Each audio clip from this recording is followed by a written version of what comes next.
This interview is brought to you in association with Rabobank. Hello and welcome to another Rural Delivery online interview. I'm Roger Bourne and I'm speaking today with Dr. Tim Mackle, Chief Executive of Dairy NZ. Tim, welcome. It's good to speak with you again. You too, Roger. I understand you're on the road today. I am, yes, I am. Just moving about. Tim, spring has sprung, perhaps a little bit early in many parts of the country. Grass is starting to grow again. What's your take on how farmers are feeling after a bit of a long and disconsolate winter in many respects? Yeah, well, look, I mean, it's been a difficult couple of years. Luckily, there was some good carryover from that record season, in terms of cash, and that has, we've been down for well over 24 months in milk price, the longest period in recent history, but there was a little bit of cash coming through, which did buffer it a little bit, but at the end of the day, it's been a very tough period for farmers, and personally, I'm pretty proud, really, of the way they have been quite resolute about things, supporting each other, working on keeping costs down and hanging tough, and because it's not easy, right? And I'm honestly, at the same time, they're still focused on the responsible side of dairy farming as well. So that's been a really good aspect for me too. But there's been a couple of little shots in the arm lately with 2 GDT increases, and that's been welcomed. It's an industry that's adopted sustainability as a watchword. I've noticed recently there's this other word, resilience, coming in there almost at the same level. What does resilience mean in this current climate for a Kiwi dairy farmer? Yeah, I think it is about, a few things really. It's focusing on probably yourself first and foremost and your family, and making sure that you can cope and your staff with the situation. And by and large, people will react to those things differently. But, again, I think it's a supportive industry overall. It's a cooperative-based sort of industry, and that comes through where people do band together when they need to. It's focusing on your farm business as well, and make sure that you can be here next year and the year after. And so the biggest focus here has been how do you cut costs, because we let things slip. There's a period between 2009 probably and 2013 where, milk prices were pretty darn good and relative to feed costs. So, we weren't necessarily utilising the cheapest feed as well as we could. But now, of course, things have changed. And of course, the third aspect is how do you look after your staff and farm in a way that actually does the right thing by them, but also by the environment and also your animals too. So those key elements are important as well. Has there been a big push, I guess, in the face of adversity for all the things that Dairy NZ offers? Are people now actually reaching out a little bit more to say, look, I can do better, I should do better, I need help, where can I get it? What are the programs available to me? What's the advice? Yeah, look, it's a good question. I think if I was going to be blunt, the short answer is yes. And I would say that prior to Christmas this year, 2015 backwards, the conversations around, really putting pasture first were much more difficult. Something happened around Christmas time, I think, leading into the new year with farmers in particular. And of course, everyone was living in hope that as part of the normal cycle of milk price, things would return, to normal. But of course, they didn't. And the signals at the start of the year from all of the punters were that, this could be down for quite a lot longer, and you better bank on this for the calendar year. And so, corresponding with that, I think we saw quite a lift in engagement with farmers, which was great. Our website hits are up significantly. We've got some tremendous resources on the website from some really great farmers who are doing an exceptional job with their farm working expenses, and they're sharing not only their cost structures but their insights as to how they do that, and that's been a big hit too. So, yeah, the short answer is yep. There has been an increase in engagement, but I have to say, Roger, we'd love a lot more because there's still a lot more juice to get out of the orange with many farmers. Right. Yeah, well, actually, we had a story on Alistair and Lynn Candy in Northland.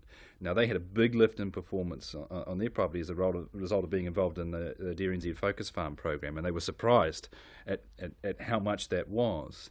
How typical would their situation be in terms of there being perhaps a lot more gas in the tank on the farm than people really realise? I think quite typical, because when we put numbers out, we've been really happy and crowing lately about the fact that farmers have dropped their break-even milk price to what we think now is about $5.05 per kilogram of milk solids. That's down from $5.75 and $14.15. So that's a big drop. But remember, that's an average. So you've got farmers that are doing well below that, but also some quite a lot higher. So there are a number of farmers out there, and look, they could be sitting at $6 or even $6.50 break-even milk price. And they definitely, we would implore them to come and engage with us, and all real professionals, farm consultants, are going to help them work out a plan as to how they can drop their costs and make it work. You used the phrase earlier, you said pasture first. That's not a throwaway line. This is a big new push for Dairy NZ, correct? It is. I mean, we'd argue that we've always had the resource available, but if we were going to be honest about it, we probably didn't push it as hard as we could, perhaps during that 09 to 13 period. And now we must. And it draws on decades of research from people like Hutton and Arnold Bryant and McMeekin even in the early days. So and so it's while many of the principles have been well proven in the past, we want to avoid that sort of phrase, hey, we're back to basics, because it's not about basics. This is about precision agriculture. I mean, being able to grow and harvest as many blades of grass on your farm as you can is precision agriculture. So I think we actually need to tout this as something a bit more sexy than just simple farming, because it's not, and it's what makes us competitive. And as you talked earlier on to me, it's something that resonates with customers as well. So there's a great story here. Yeah, well, it in some ways maybe it's a bit more back to the future. I think if you look at the science that was done years ago, and it's remained true, the percentage of profit made on the farm, it lies in the pasture. Why did we lose sight of that? Was it just so simple that there was huge demand, cheap carrion feed was available? Why not? Yeah, look, and if I could just touch on what you're alluding to, I think, Roger, you're right. If we've analysed the work of those early scientists in the 80s and 90s, Bryant, Penno, and people like Hutton and so on, and if you sum it all up, at a $7 milk price, 85% of your profit comes from things that you do to grow and harvest pasture, including looking after your animals. If you go to a $4 milk price, that number becomes 98%. And of course, the balance is what you do with fertiliser and what you do with supplements coming in. So overwhelmingly in the price bracket that we're in now, the majority of profit, and of course profit's a misnomer for many farmers, it's more about how do you close the gap, because many aren't making a profit. But the majority of that comes from managing your pasture well and looking after your animals. How do we lose our way? I think, as I said, high milk price, a lot of different commercial entities jumping on the bandwagon, promoting overseas systems. I think at a farmer end, land prices probably started to increase, obviously, and instead of being able to buy the neighbour next door, many farmers opted to intensify, if you like, put more inputs in to chase that extra milk price and milk production. So, a combination of things probably led us to where we are now. And I think in some ways people thought that pasture-only systems, not everybody, because remember, a lot of farmers stuck to it, but lower input systems were not sexy anymore, and it was old hat. So I think there's a combination of reasons why, Roger, we did drift away from it, and our cost structures increased.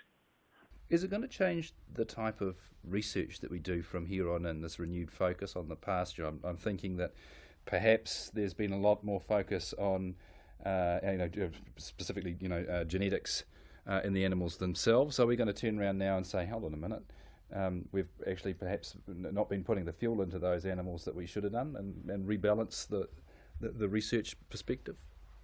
Yes, we are. We are putting a lot more effort in going forward. I mean, Dairy NZ, on behalf of levy payers, with their levy, is looking to invest around another couple of $1 million a year on some exciting new technology around pasture, which we think, has huge potential, and our board are excited with the potential there.